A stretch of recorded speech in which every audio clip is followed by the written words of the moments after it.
This case considered the issue of breaches of trust by a trustee, and whether or not a trustee was entitled to be indemnified for the loss to the trust that arose from a breach of trust by another one of the co-trustees. In this case, a man made a will and instructed that an amount of money would be held on trust to make investments and to pay the income to beneficiaries, and then later to distribute the remaining capital of the estate.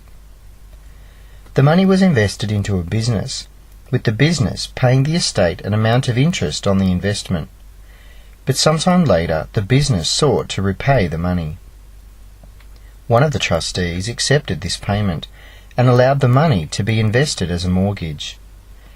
Two of the other trustees, who were husband and wife, later insisted that they did not authorize the repayment and should not be held liable. The beneficiaries brought an action for recovery of this loss to the trust. However, the trustee sought to recover this amount from the trustee who had made the investment.